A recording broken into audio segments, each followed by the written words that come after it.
Oleh sebab itu, ayat 6, kamu menabur banyak tetapi membawa pulang hasil sedikit. Kamu makan tapi nggak sampai kenyang.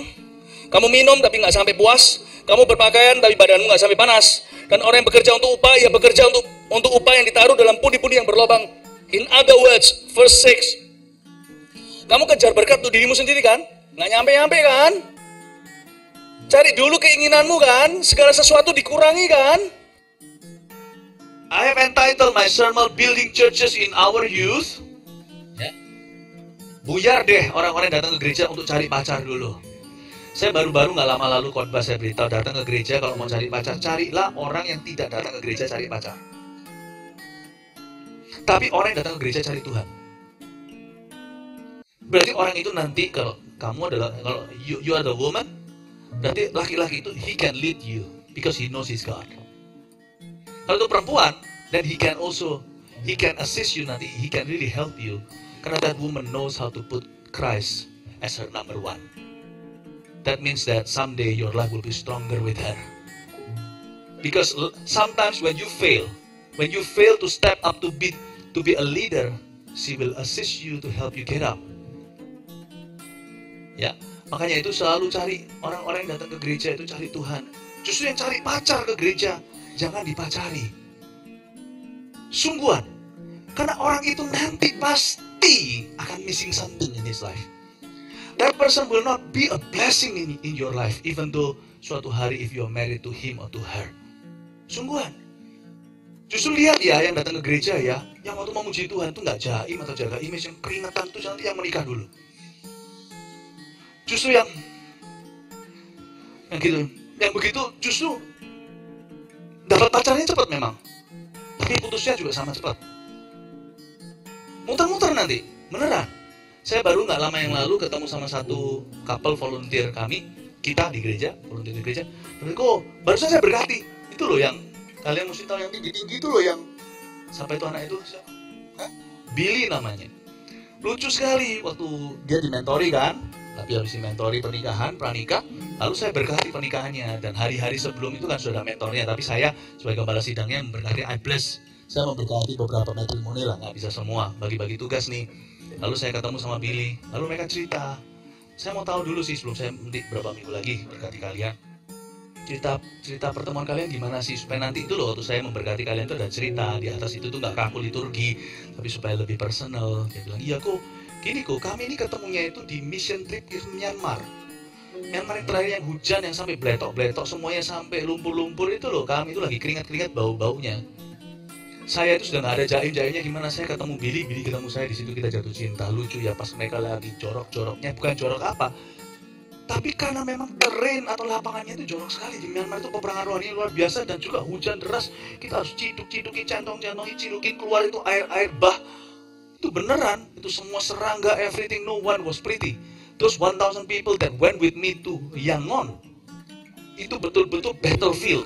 We didn't go there for shopping. We didn't go there for ini, enggak ada orang yang datang sana untuk cari pacar. And Billy met his wife. Pas lagi dua-dua lagi kena lumpur-lumpurnya, basah hujan, bau-baunya semua.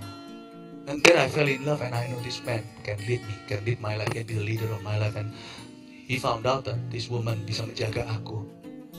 Dan Billy yang punya masa depan, masa lalu yang nggak bagus, dia beritahu sama girlfriendnya, tolong jaga aku ya supaya aku nggak macam-macam dalam pacaran kita. I want to make this one work. I will make this one work. Kalau dulu semua hubunganku nggak karuan, semua doll, semua jebol. This time saya cerita gini bukan rasan-rasan, karena memang mereka sudah kesaksian, so everybody knows. So I was very proud to say kalau mereka itu menjaga kekudusannya dalam pacaran mereka, dalam pelayanan di dalam gereja di GMS Rooftop Surabaya. Dan Billy ngomong sama pacarnya ini, I know kita ketemunya dalam pelayanan, kamu jaga aku ya, sebab someday I want you to be worthy. I want you worthy to be my children's mother. I'm not looking for a girlfriend, I'm looking for a wife. I'm looking for someone who will take care of my children, my flesh and blood. And I've chosen you. Wah itu, lalu yang perempuan juga bilang, I have chosen you too. No one should be the father of my children. Because I know you're a man of virtue. You're a man of character. I met you when you were stinky for the Lord. I met you when you were ugly. When you were all wet from top to toe. Ya kan, kena hujan dan melayani orang-orang Myanmar, orang yang kesetanan segalanya. I know this is the man I want to build something with for the rest of my life. Saya berkati mereka. You see, orang-orang yang kayak begitu yang justru diberkati Tuhan. Don't you think that you should come to church pretty, but you should go home ugly. Bahasa kuyup karena melompat-lompat, karena kita memuji-muji Tuhan. Saya bisa bayangkan waktu zaman itu. Wah, si Feby ini waktu datang ke gereja cantik sekali, tapi pulang nggak ada yang cakep gitu ya semuanya ya. Tapi tiba-tiba ada satu orang yang gundul. Ini kalau foto sama Ko Jojo, ini kalau foto ini backlight terus. Coba dibuka topinya, nggak apa-apa. You see, you know what I mean? Tergila-gila, heads over heels for her. I will let you know. I just want to tell you kalau God will compliment your life if you prioritize it in your youth. Cepat aja langsung we are building churches in our youth. Hagai chapter 1 pasal 1 ayat 1 sampai ayat yang ke-8. Ajakan untuk membangun kembali bait suci, segera saya bacakan. Oke, cuma 8 ayat aja. Mari kita baca ya. Judulnya Building Churches in Our Youth, judul khotbah ini. Tanamkan di dalam pikiran dulu, itu benang merahnya. Because I want you to go home, desiring to build churches and God's kingdom in your youth. Pada tahun yang kedua zaman Raja Darius, dalam bulan yang ke-6 pada hari pertama bulan itu, datanglah firman Tuhan dengan perantara Nabi Hagai kepada Serubabel bin Shealtiel, Bupati Yehuda, dan kepada Yosua bin Yosadak, Imam Besar. Bunyinya, berhenti di sana. Sekarang siapa yang ingat tanggal dan waktunya? Nggak ada yang ingat kalau baca ayat gini, yang paling membosankan ya kan? Pada tanggal kedua, pada tahun kedua, dalam bulan ke-6, pada hari pertama bulan itu, dan sebagainya. So hard to memorize whatever is written in the Old Testament. But let me give you the application first. First one, forget the date. Tanggalnya. What is God trying to say to you? Why? Kenapa Tuhan masukkan tanggal-tanggalan di dalam ayat firman? Untuk ingatkan kita bahwa Tuhan itu detail. He knows your birthday, you know. He knows each and every one of our birthdays. Not only that, kalau birthday siapa nggak tahu, teman kita pun tahu. Dia juga tahu our graduation days. Dia tahu. Bahkan kalau kita yang single, dia sudah tahu kok your wedding day itu kapan. Our God is all knowing. Pada tahun yang kedua zaman Raja Darius, dalam bulan yang ke-6 pada hari pertama bulan itu, apa yang terjadi? Itu hari yang bersejarah bagi orang Israel, karena Raja Darius, orang Persia itu, tanggal itu digerakkan Tuhan untuk mengizinkan bangsa Israel kembali pulang mudik. Dia dari Irak-Iran itu loh, turun sampai Israel, Palestina sekarang, itu jalan kaki untuk bangun kembali bait Allah atau gereja di Perjanjian Lama, untuk membangun kembali tembok. Tembok Yerusalem dibangun oleh seorang tokoh yang merupakan nama kitab di Perjanjian Lama, yaitu Nehemia. Esra itu membangun ibadahnya, Esra Nehemia. Kalau kalian baca, Zakaria, Hagai, dan Zakaria, Malayaki itu adalah kontemporer prophets. Begitu ya.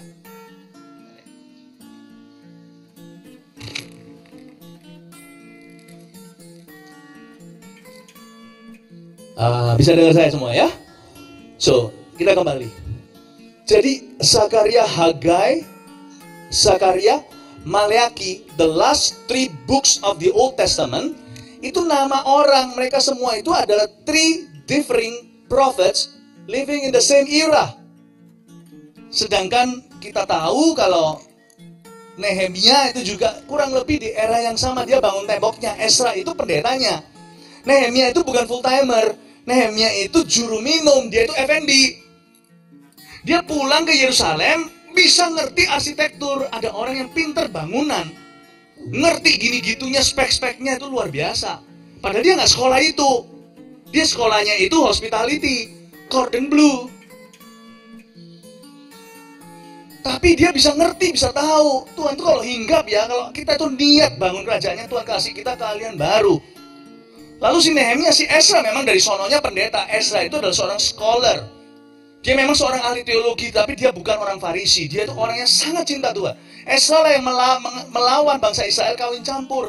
Karena dia bilang begini, lu bisa bangun temboknya lah, lu bisa bangun gedungnya lah, tapi kalau kerohaniannya bobrok ya percuma.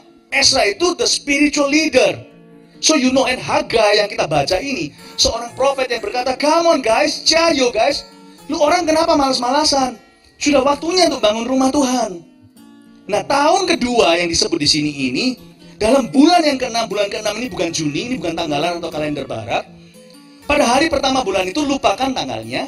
Ini signifying that God is the one who knows and set a date for everything precious in your life.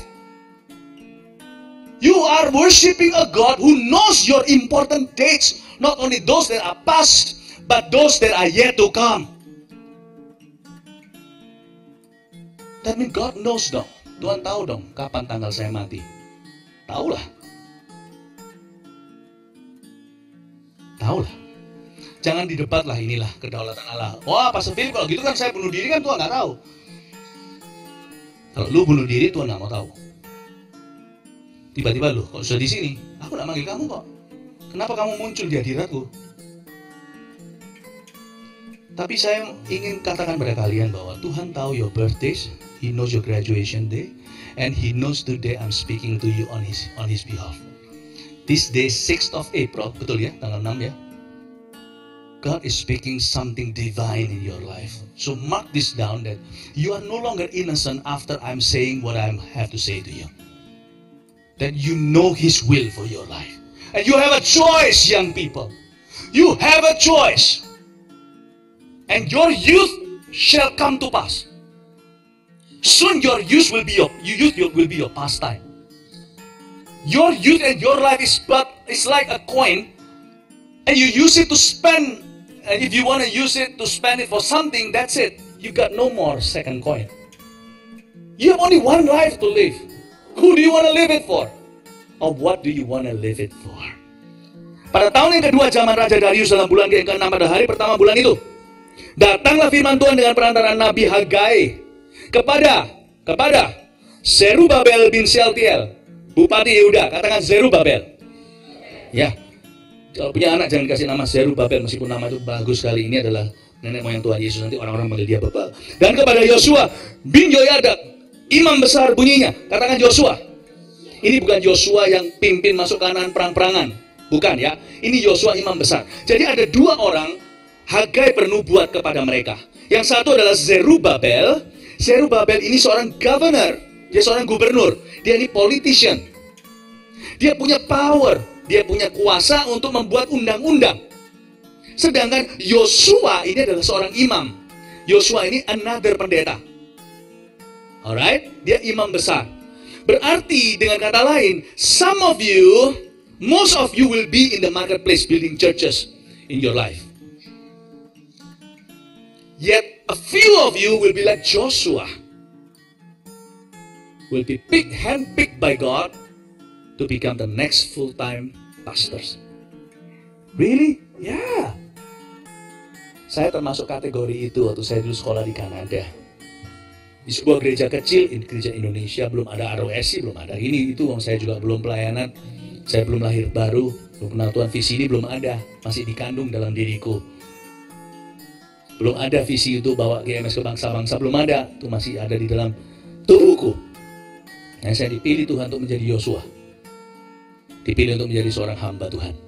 So actually, I suspect that a few of you, jangan takut nih, jangan aku, jangan gitu. Don't insult the most beautiful calling.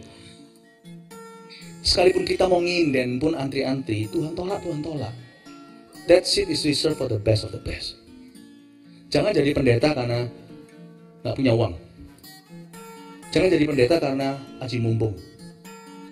Kesempatan dalam kesempitan. Jangan jadi pendeta karena nggak bisa sekolah.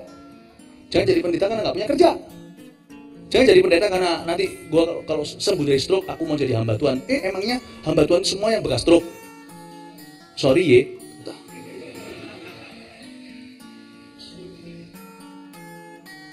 Tuhan memanggil saya sebagai hamba Tuhan.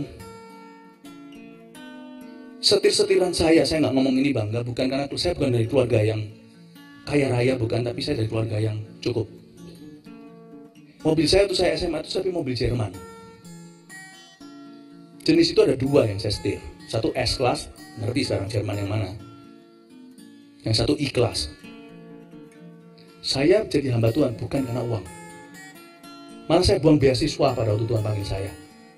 Di Kanada saya ada 2 sekolah yang sudah menerima saya dapat beasiswa, dan khususnya di 2 mata pelajaran saya bagus sekali, yaitu di Inggris dan di biologi di IPA. Saya bagus sekali. Jadi saya dapat dulu waktu saya PR di Kanada, saya dapat setiap bulannya, karena saya honor roll student, saya dapat sekian ratus dolar dari sekolah plus dari pemerintah, karena saya salah satu daripada top students mereka di high school. And all those I throw it into the trash. For me to go to a certain Bible college, kecil namanya Columbia Bible College, exit 87, about 100 km away from my house. I wasn't living on the dome karena saya tinggal di tengah. Towards the east is my school, and to the far west is my church that I help. Saya nggak bisa di situ terlalu jauh nanti dari, bahkan dosa pun dipisahkan dari barat ke timur loh. Saya harus ada di tengah. Jadi saya tiap hari saya buang semuanya pergi ke satu Bible college yang kecil di situ. Semua orang tertawa berkata, lu mau makan apa nanti jadi pendeta? Saya bilang, Tuhan panggil saya, Tuhan tidak berutang sama saya. Nanti kamu siapa yang mau menikah sama kamu? I think in my opinion my wife is the most beautiful creature on earth in my life. And I got so lucky. Waktu saya dulu kejar dia ya, saya doanya gini, Tuhan butakan dia. Dan Tuhan butakan dia, ya kan? 25 tahun ini. You don't become a preacher because you have no employment. SMA grade 12, saya dapatkan tawaran beasiswa oleh salah satu European company yang cari talent di sekolah, karena sekolah kami salah satu yang paling bagus di kota itu. Dan dia sudah beritahu sama saya, kamu ambil scholarship ini, kamu tekan kontrak, kamu lulus harus dengan grade ini untuk bisa continue funding dari kami. Untuk bisa dapat scholarship ini, kamu harus maintain the grade di ini, dan kamu lulus, kamu sekian tahun harus kerja sama kami in Europe dengan fasilitas sebagai berikut. A, B, C, D, E disebutkan semuanya, yang primary dulu. Dan Tuhan berkata, throw all that into the trash and be a preacher of the gospel. Where should I go? New York, Rio, Tokyo? Kayak lagu aja. No, Ungaran. What is Ungaran? Ungaran itu nggak ada di map. Sorry kalau ada yang dari Ungaran, sorry ya. Nggak ada di map. Tuhan jangan gitu. Orang yang mengikut aku membajak sawah, membajak bersama dengan aku, tidak menoleh ke belakang. The world has been crucified to you and you to the world. You don't become a pastor because you cannot enter a certain college or school. 2 schools have accepted me before I was graduated. Saya ngomong gini bukan untuk membanggakan saya, to just give you an idea. To be a Joshua, you pay the price. You really pay the price. And yet I suspect that a few of you out of ROSC Sydney will become pastor someday. Good luck. Haleluya. Coba toleh ke kanan kiri. Could it be you? Jawab begini, yang ditanya begitu, speak for yourself. Haleluya. Siapa bangga menjadi hamba Tuhan nanti suatu hari? Dan kalau ada hamba-hamba Tuhan keluar dari golongan anak-anak muda ini, kalian mesti bangga loh. Di generasimu ada orang-orang pilihan. Kasih tepuk tangan untuk Tuhan. Nanti gembala-gembala lokal berikutnya, gembala-gembala regional bahkan suatu hari, rasul-rasul, kemudian nabi-nabi terkemudian akan berasal juga. Jangan cuma menjadi salah satu gereja lokal, harus menjadi gereja yang berpartisipasi. ROSC Sydney, I'm believing with all my heart that some of you would become pastors and full-timers. Yet most of you would become like Zerubbabel, one who was very instrumental to build God's kingdom in his time. Siapa nanti akan menjadi seperti Tetaku Family, seperti Luki, seperti Tusan? Kalau sudah ada Tusan, pasti ada Tu 4, Tu 5, Tu 6, Tu 7, Tu 8, Tu 9, Tu 10. Tuh, siapa yang akan jadi seperti mereka? Today I showed you some pastors, a few pastors, but I've shown you more people out of the first generation of revival with me in the early year of 2000, masih early 2000, that are still with us today. Not only just this, these are the ones that are with us today. in Sydney, but many more there are di luar sana. Many more Zerubbabel. This story, our revival story, kebangunan rohani gereja kita itu penuh dengan cerita Zerubbabel. Siapa di sini mau jadi Zerubbabel? Berikutnya, angkat tangan. Ya, kalau yang angkat tangan, kamu akan jadi Yosua. Saya tanya lagi, siapa di sini mau jadi Zerubbabel? Kasih tepuk tangan untuk mereka. Haleluya. Praise the Lord. Siapa mau jadi Joshua?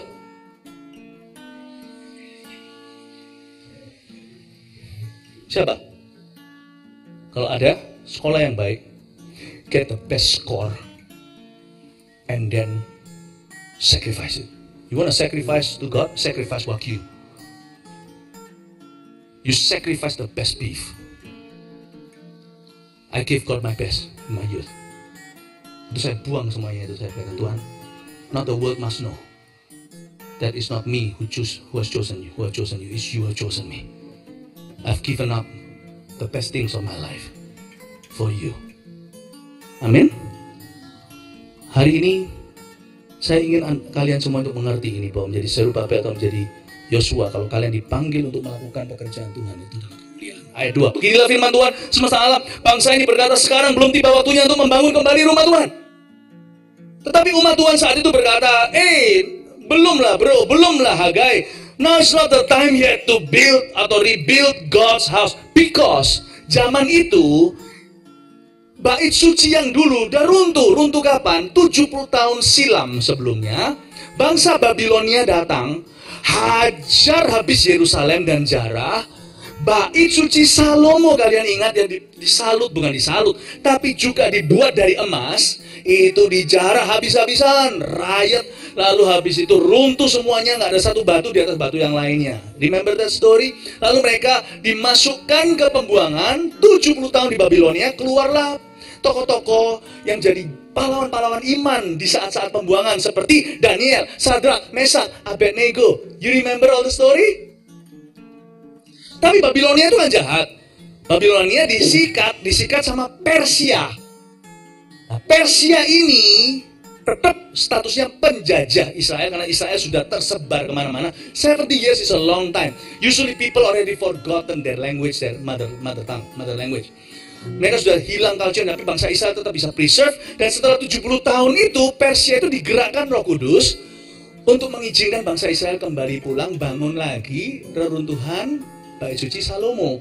Nah, orang-orang yang dipanggil untuk datang itu pulang. Waktu pulang itu mereka pulang setengah hati. Mereka pulang tapi mereka ngomong begini, belum waktunya lah untuk membangun kembali rumah Tuhan. Loh, gimana sih? Kok belum waktunya? Mungkin kita juga bisa bilang yang sama. Belum waktunya lah aku membangun building churches in our youth. Why? Because I still want to enjoy my youth. Can't you enjoy your youth while building churches? I've enjoyed my youth really seriously. I think I enjoy my youth to the max. Minus the sin aja. Kalau sinfulness ya menyesal, bangkit lagi. Tapi who says that following Jesus is not enjoyment? It is pure enjoyment. Really? Someone once challenged me and say, hey, Pastor Philip, you nggak bisa vaping ya? Yang mau vaping gampang, saya bisa. Saya bisa vaping, kamu nggak bisa stop vaping.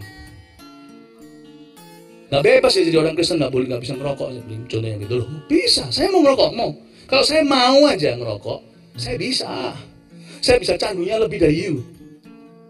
Kenapa? Karena saya orang yang sungguh-sungguh. Lihat buktinya sekarang saya sama Tuhan 100%. Berarti kalau sama rokok saya bisa 100% juga. Tapi you nggak bisa berhenti rokok kan? Jadi don't tell me that you're freer than me. I'm free. I can do what you do, you cannot do what I do. So now let me tell you, who's actually free? You or me? Me. I choose not to do that because I don't think that's pure enjoyment. That's pure bondage. Udah berhenti dia, gak jadi debat saya. Jadi kalau ada orang ngomong tentang rokok pakai Alkitab, gak usah dijawab. Boleh gak ngerokok? Jangan tanya saya, tanya tetanggamu. Tanya dokter aja. Apa yang kau bisa tanya kepada dokter, gak usah tanya ke Alkitab. Paham ini ya? Who says following Jesus itu nggak boleh ini, nggak boleh itu, you cannot do this. Is this what Satan has been whispering to you and you believing? I don't think so. Ingat nggak pada waktu Tuhan menciptakan Adam dan Hawa dan Taman Eden? Sebelum Taman Eden berubah menjadi Taman Eden. Taman Eden itu Tuhan berkata apa? Kamu boleh makan semua pohon, betul kan? Enggak lah, makan pohon ya rompal lah. Kamu boleh makan buah semua pohon, kecuali satu pohon yang dimakan ya. Kamu boleh makan every fruit of any tree except one tree. The tree of sin lah, of the good knowledge of good and evil. Sebenarnya sin has been dosa itu sebenarnya agak sedikit overestimated. Karena yang namanya Tuhan berkata kamu boleh makan dari semuanya, freedom in Christ, except one. Except one. People say free sex is freedom. Not really. It will get in the way of you building your strong marriage. Percayalah. You will not retire from it. Except through true repentance. Karena nanti setelah menikah, biasanya itulah yang merongrong keluarga. You don't stop your habit because you are now married. You continue it in your marriage. Sin cannot just bid you goodbye gitu aja when you don't need it. He will come haunting you again. And usually in the wrongest time. When you want to be happy, waktu nanti anaknya lahir, waktu anaknya mau graduate, waktu apa anaknya mau menikah, itu biasa masuknya di waktu yang paling pas sekali untuk menghancurkanmu. Tuhan gak berkata kamu gak boleh enjoy life. You can enjoy every tree.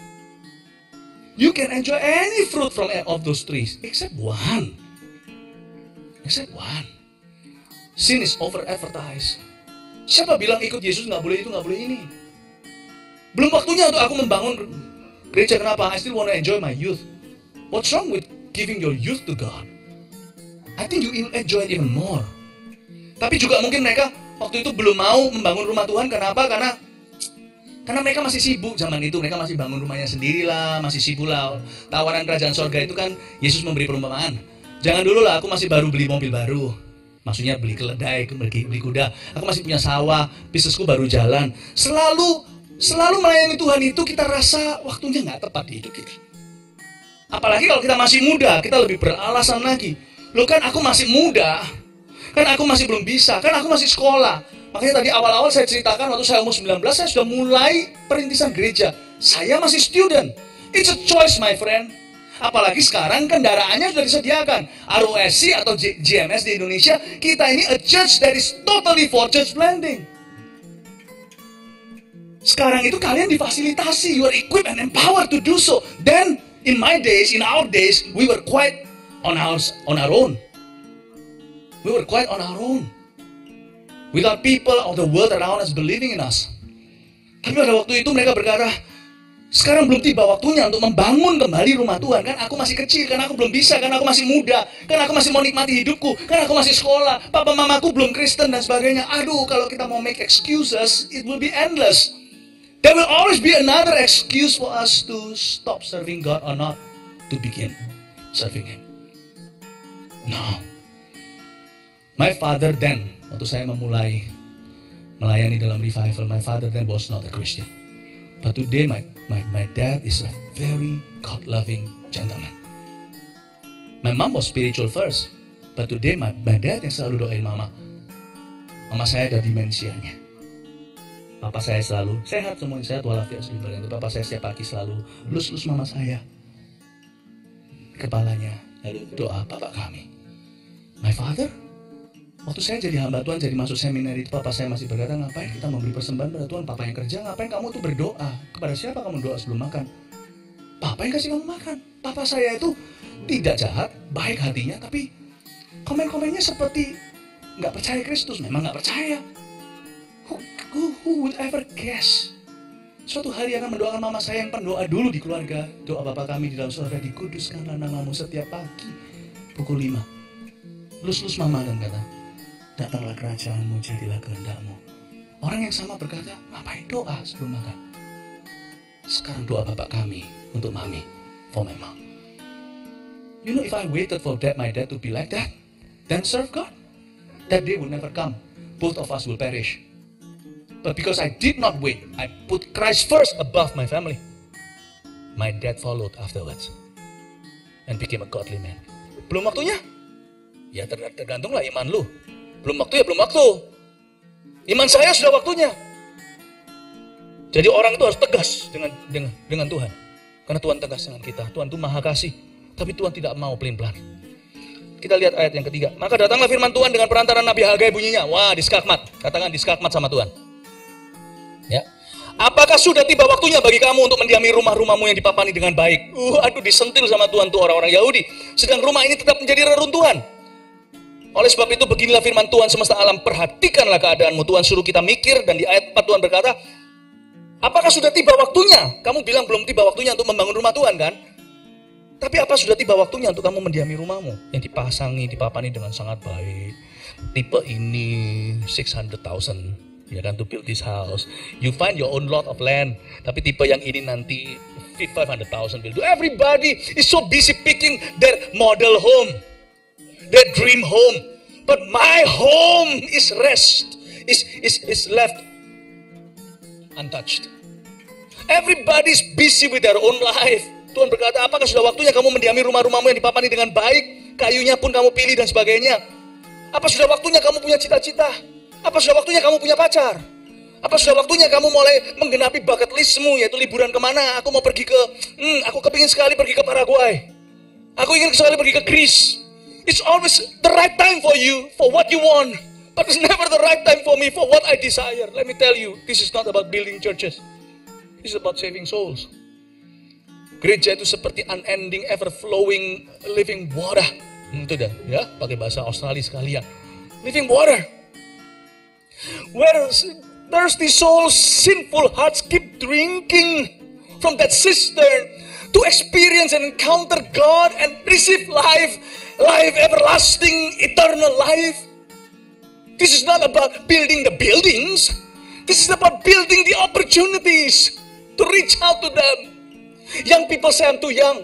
Older people say I'm too old. People who start business, they say I've just barely started.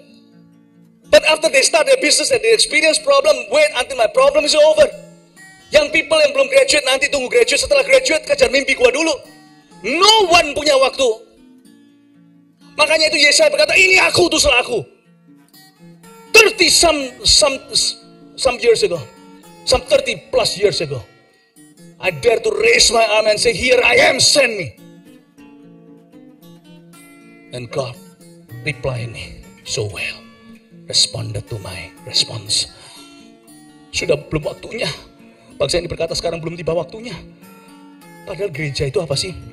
Gereja itu pusat kehidupan rohani, catat, dan pusat kebangunan rohani umat.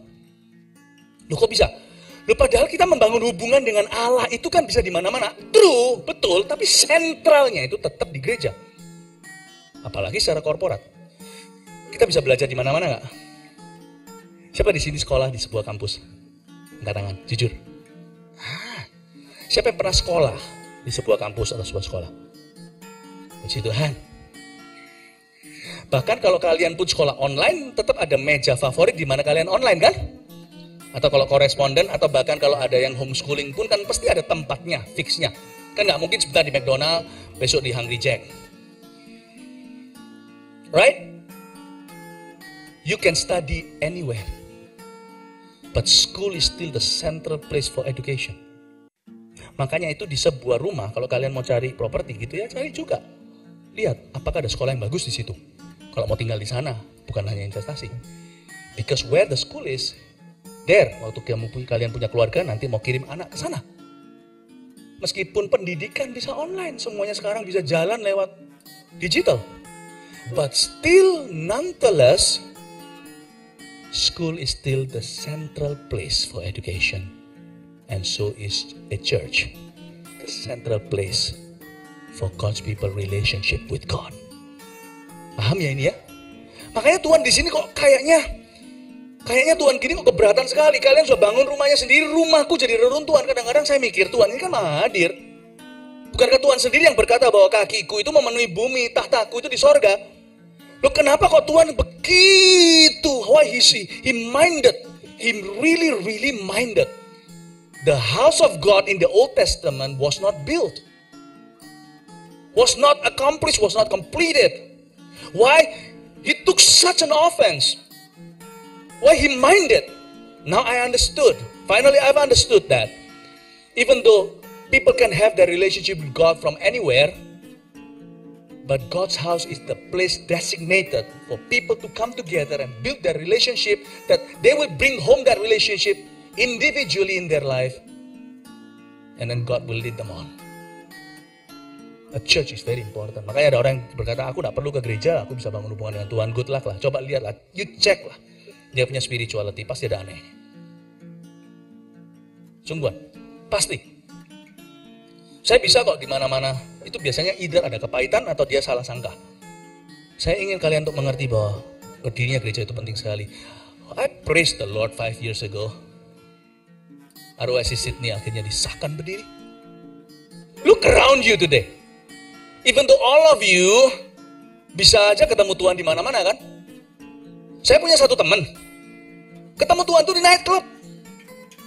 Ada satu lagi yang ada juga yang bukan teman lah, ini jemaat.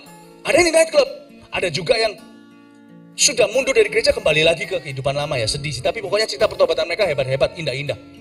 Baik mereka sekarang masih terus, atau sekarang yang meninggalkan Yesus, kan orang itu bisa meninggalkan Tuhan dalam hidupnya. Tapi saya dengar ada satu orang itu lagi kelebing, lalu tiba-tiba dia dapat penglihatan. Lucunya dapat penglihatannya saya.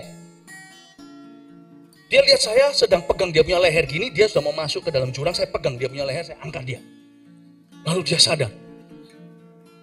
Bisa begitu? Wow. So that person encounter Jesus at a club. Then we don't need church then. If people can encounter Jesus in clubs.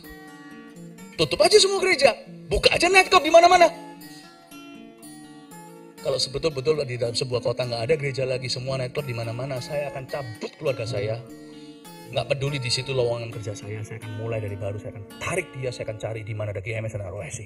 You want to know why? Sekalipun ada cerita orang-orang ketemu Yesus di nightclub, tapi kalau tidak ada gereja, seberapa sering kalian dengar orang ketemu Yesus di nightclub? Seberapa sering kalian dengar orang ketemu Yesus di gereja? Coba lihat kanan kirimu, sesering itu loh, itu orang-orang ketemu Tuhan di gereja. Kasih tepuk tangan tuh Tuhan. Coba saya tanya dengan sejujurnya, siapa di sini seperti tadi? Siapa tadi yang kesaksian tadi? Aku dulu itu pemalu, sekarang malu-maluin. Luar biasa. Baru aja dia malu-maluin diri lagi, ya kan? Haleluya. Siapa di sini? Nggak usah ngaku-ngaku, jujur aja. Yang selama berjoin di ROSC datang ke sini, merasa dibangun hubungannya dengan Tuhan dan diberkati dan diubahkan. There we go. Ini dia. Puji Tuhan. Kasih tepuk tangan tuh Tuhan. I think we need more of this. 5 years ago kalau tidak kita sahkan berdiri, mungkin hari ini yang angkat tangan itu cuma ada 1-2 aja yang coincidentally encounter Jesus somewhere. But kalau sampai di gereja bukan lagi coincidentally, deliberately, purposely encountering God here. Because this place is designated, dedicated for such purpose. Kenapa Tuhan berkata, kenapa gerejaku belum berdiri? Kenapa rumahku belum berdiri? Ada orang tanya sama saya, Pastor Philip, kenapa si Sydney? Kenapa si Australia? Sydney sih ada dulu. Sydney ceritanya seperti Samaria. Rasul-rasul itu lagi ngalami kebangunan rohani, satu di situ, Filipus tiba-tiba di Samaria, lalu terjadi suatu commotion, revival segalanya, lalu kita datang ke sini. Rasul-rasul diutus lalu berdiri fondasi-fondasinya. Ya, ada gereja-gereja yang berdirinya betul-betul seperti tak terencana, luar biasa. Tapi juga setelah itu kita nggak boleh berhenti. Tahun pertama itu kita makan dari apa yang sendiri bertumbuh. Tapi tahun ketiga kita harus bangun kebun anggur. Itu adalah janji Tuhan pada seorang raja waktu dia dikepung. Tahun pertama ini lu orang dikepung nggak apa-apa. When you're being ambushed di luar, dan dulu kan pakai tembok kota, mereka nggak bisa keluar nggak apa-apa. Nanti kan tumbuh sendiri tuh. Tapi tahun ketiga kalau kalian tidak tanam dulu di tahun kedua dari apa yang tumbuh di tahun pertama, tahun ketiga kalian semua akan mati, starvation. Ada yang seperti Sydney, tapi nanti kemudian Melbourne dan sebagainya. Bahkan many churches in many location, one church in many location semuanya akan tumbuh. Semua kan disengaja. Kita kan disengaja. Why kita sengaja? Ada orang tanya sama saya seperti ini, Pastor Philip. Suatu hari saya sedang di dokter gigi. Di dokter gigi, lalu habis itu dicek giginya, terus dia bilang, sekarang saya ngerti. Tapi saya nggak bisa jawab. Kan lagi giginya dibuka mulutnya. Dia bilang, sekarang saya ngerti kenapa Pastor Philip planting gereja di mana-mana. Kemarin minggu Pastor Philip berkata begini, soalnya untuk membuat sengaja orang-orang ketemu Tuhan di situ. Saya ngerti sekarang juga untuk mengejar anak-anaknya jemaat. Jemaat mau sekolah dimanapun sekarang, you have no reason not to go to church. Everywhere you turn, your head mau di Sydney, di Melbourne, everywhere you go. Mau di Taiwan lah, mau di Korea, di mana semuanya. You meet ROIC. So, if you perish, it's no longer our choice, it's your choice. And the gates of hell shall not prevail against it. Upon this rock I shall build my church. Maksudnya, gara-gara ada gereja yang hidup di tempat itu, semakin sulit orang masuk neraka secara sengaja. Secara nggak sengaja, lebih sulit. Kok bisa? Ada teman kalian, 2 orang yang teman kalian yang mundur gitu, pasti dicari nih sama cekiannya. Kamu di mana? Lebih sulit gitu loh. Harus lebih sengaja lawan arus untuk ngantem Yesus. Kalau kita di kota tertentu gitu, lalu habis itu nggak ada gerejanya, segalanya lebih ke bawah arus. Tapi di sini lebih sengaja untuk kita itu binasa. Itu maksudnya the gates of hell cannot just prevail like that. Akan ada contendernya. Sekarang mengerti kenapa ada gereja mana-mana. Dan untuk membangun gereja itu, perlu orang-orang yang membangun. Ini kalau dulu waktu kecilnya enggak, terus dimarahin mamanya, belajar keyboard. Khotbahnya bagus pun nggak ada orang yang main keyboard, gimana? Dulu sempat disuruh mama harus belajar nggak main piano, nggak. Dulu apa? Belajar Royal, belajar Yamaha. Oh iya, saya belajar Toyota. Mirip lah kita ya. Lihat tuh, she's building a church without laying, tanpa harus meletakkan fondasi yang Rasul taruh, tanpa harus juga meletakkan batu batanya karena itu kontraktornya. She's building a church. A church is also the worship service, you know. And she's partaking. Today, ini malam minggu. Udah punya pacar belum? Saya altar call. Enggak. Malam minggu ngapain di gereja? Ngapain sih ke gereja? Coba pikirkan. Nggak ada better things to do? I think you are doing the best thing, not the better thing. Karena you are facilitating with me. Kita ini teamwork. Untuk supaya apa? Untuk supaya akan ada orang nanti yang maju ke depan ini yang di zaman Tuhan nangis atau enggak. You are facilitating for someone to meet Jesus in church, and this is what our church is all about.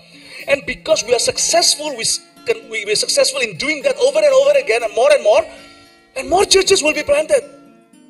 Kalau orang nggak encounter, buat apa gereja? Bobo aja di rumah. Coba lihat ini. Thank you though. Ya. Untuk ngikuti saya gini segala nggak gampang. Itu tangan bisa kemeng-kemeng nanti pulang. Coba yang duduk di sini, yang di sini. Kalian pernah lihat nggak ini yang di Yamaha sungguhan ini? Ya itu yang kayak Iron Quo. Kamu bagian apa? Sound. Coba kalau semuanya nggak ada dia, suara.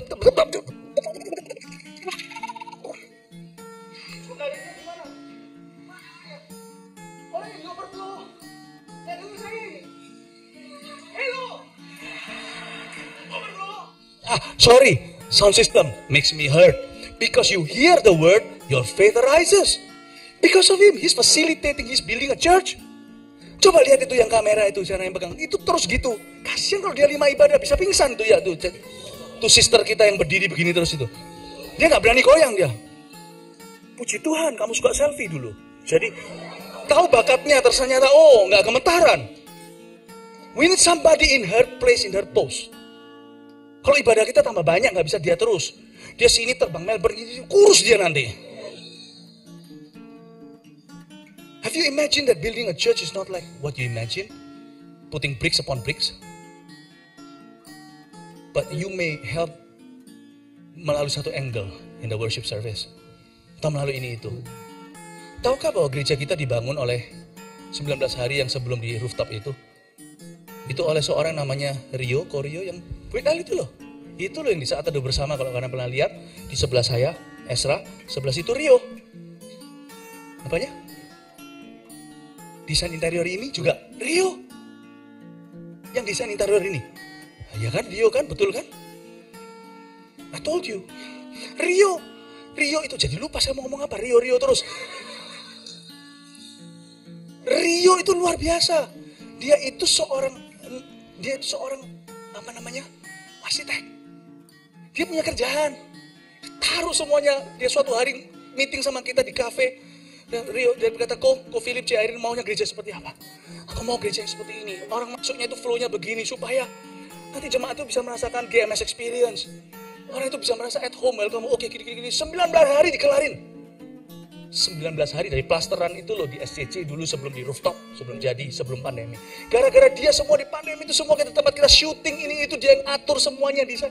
Belum itu dia juga nyanyi, hari ini dia adalah worship leader punya leader. Dia itu pastornya worship leader. Ini orang punya kerjaan. Dia bangun.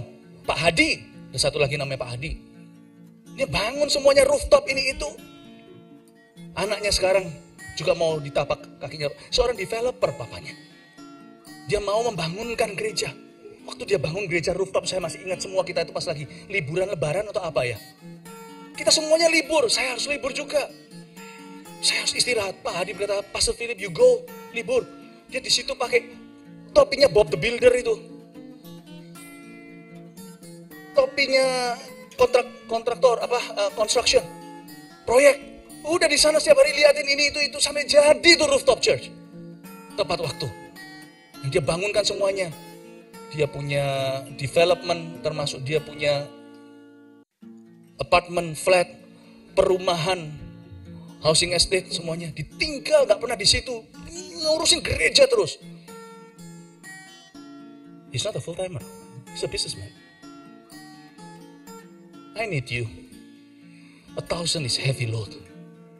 Very heavy. I need you. Pastor Philip, do you need just Joshua's? I need you, Zerubbabel too. I need you so much. This is not for me. My bucket list is not this. My bucket list adalah mau bisa jalan-jalan. Sampai sekarang, saya mau ke New Zealand. Mau ke New Zealand aja. Saya itu belum ke South Island-nya, North-nya sudah. Sampai sekarang terus ngomong New Zealand sampai sudah berapa lama? Dari anak saya kecil sampai sekarang nggak bisa. Kenapa? Because of you guys lah. Mau ke New Zealand kalau saya nggak lewat Australia, saya bisa disembeli sama Pastor Sam, sama Pastor Robin semuanya. Saya harus lewat sini dulu. If it's up to me, now I'm not in Australia. Saya di Selandia Baru sekarang, jalan-jalan mau nyedih di South, mau lihat itu tempatnya Lord of the Rings. But I'm here for the Lord of Lords. Ada banyak sekali kalau saya berkata, I'm not doing this for me. We're not doing this for us. We're doing this for someone like you who will meet Jesus after you. Come on guys, catch this vision. Sekali ketip mata ya. I was 19, ketip mata gini. I'm 49 now. 30 years have passed and we've not achieved anything. The world is still perishing. We need you, young people. Kalian jangan sekolahnya itu gampang lah, kalau bisa jadi mahasiswa forever lah. Batman aja ya, Batman forever. Mahasiswa forever. Selesain cepetan. Lu orang mau di Australia, cepet di Australia, do something worthwhile. Building churches di Australia bersama dengan kita sambil you build your career, kalau you're not a full timer. If not, then go back, kembali ke Indonesia. Bangun dengan kita, lari itu di Indonesia ada ratusan gereja. Membutuhkan orang-orang seperti Anda. You got it? Saya tidak untuk basa-basi. I'm in business because I'm dying. Pastor, why are you dying? No. You're dying too, by the way. All of you are dying. Have I told you lately, bukan that I love you, that you're dying. You will all die. You think you're young forever? One blink of an eye. 30 years will pass.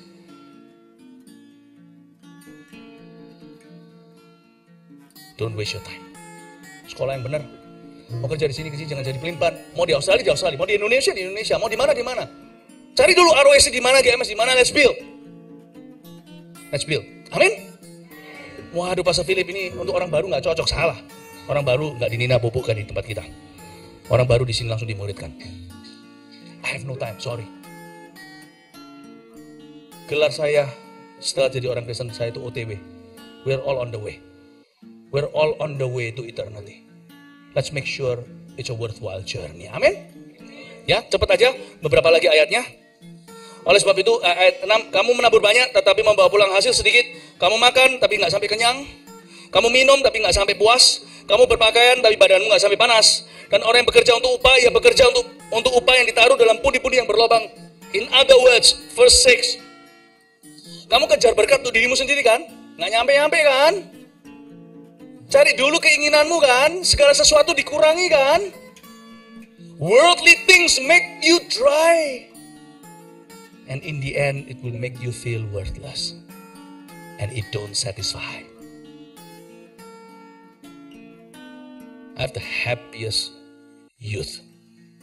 I'm being frank and honest with you. Saya bukan orang basa-basi. Saya nggak datang sini setiap minggu ya. Setiap tahun semoga. So I will not beat around the bush with you. I will not nina bobo you. You come to church today, you choose. This is not a church untuk orang to entertain you. Entertainment value tetap ada in the church.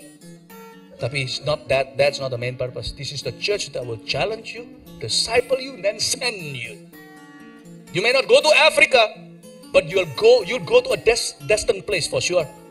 That destiny of yours seperti the Taco family, seperti the Tusan Tusutu, seperti Lucky, seperti semua ini. You are destined for something. Don't waste your time. When you say tomorrow, then I will do. Tomorrow is even harder. It's the day when the Lord knocks at your door, the door of your heart, that's the best time for you to respond. Verse 7, beginilah firman Tuhan semesta alam, perhatikanlah keadaanmu. Jadi, tulis ini ya, dengan ini saya selesai. Naiklah ke gunung, nomor 1. Lalu kedua, bawalah kayu, nomor 2. Dan bangunlah rumah itu, nomor 3. Maka aku akan berkenan kepadanya dan akan menyatakan kemuliaanku di situ. Firman Tuhan. Jadi ada 3 job deskripsi di masa muda kita, building churches in our youth. Number 1, jadi naiklah ke gunung, katakan naiklah ke gunung. Lalu habis itu, bangunlah rumah itu, bawalah kayu, katakan bawalah kayu. Bangunlah rumah. Naiklah gunung, naik ke puncak gunung, ya kan, naiklah gunung, bawalah kayu, bangunlah rumah itu. Lagi, naiklah gunung, bawalah kayu, bangunlah rumah itu. Sekali lagi, naiklah ke gunung, bawalah kayu, bangunlah rumah itu. 1, naiklah, nggak usah diikuti lagi, terima kasih. Nanti diikuti itu sampai selesai nanti. Ya, naiklah ke gunung itu artinya 1, sejak muda kita sudah bisa punya visi untuk dipakai oleh Tuhan. Tulis, naiklah gunung itu.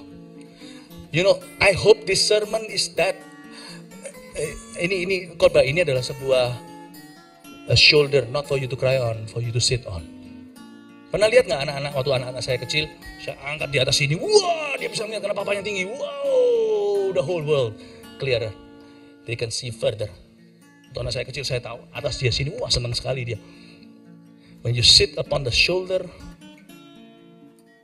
of a man of faith and women of women and men and women of faith, atau those who have preceded you, giants of faith, if you will, then you can see clearer.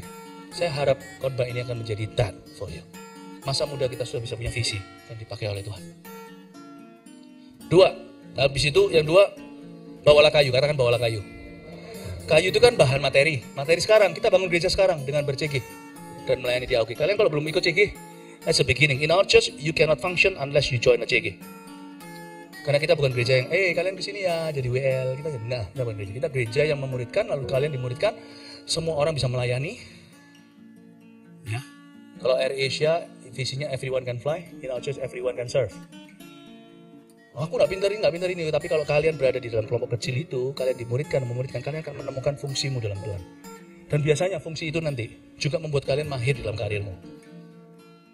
Sungguhan loh, paling tidak ada satu value yang menurut saya yang tidak bisa ditemukan mana-mana di zaman AI sekarang adalah social skill. Oh my goodness, you will need that. I thank God that people who are discipled well in church and they also disciple others usually will make better fathers in their marriage. Better mothers, better bosses, better employers, better employees. Biasanya begitu ya, meskipun tetap ada orang-orang yang berkecualian, tapi yang tetap salah jalan, tetapi generally speaking. Kita bangun gereja sekarang dan bercegim melayani di AUG itulah bawa kayu. You bring your life to God. Jangan bilang later. Jangan sama Tuhan to see you later because He doesn't want to see you later. Bawa kayu itu now. Bring now. Jangan berkata nanti gua kasih makan 5.000 orang, nanti kalau sudah kaya, sudah punya. No, 5 roti 2 ikan mana? Serahkan ke Tuhan. Dan dari situ Tuhan pecah-pecahkan. 3, setelah itu dikatakan di sana, bangunlah rumah itu. Katakan bangunlah rumah itu. 3, kita bangun gereja-gereja nanti melalui keahlian kita setelah lulus kuliah. Bangun nanti. setelah lulus kuliah. Apa keahlianmu bangun itu? Seperti Pak Hadi, seperti Rio, seperti orang-orang ini. Bukan hanya Yosua, Zerubabel. Saya tarik kembali kata Zerubabel itu nama yang jangan dikasih nama anakmu. Kalau kalian punya anak, kasih nama Zerubabel. It's a beautiful name. Ya, it's a beautiful name. Karena itu artinya orang yang berguna bagi Tuhan. Meskipun dia bukan seorang pendeta.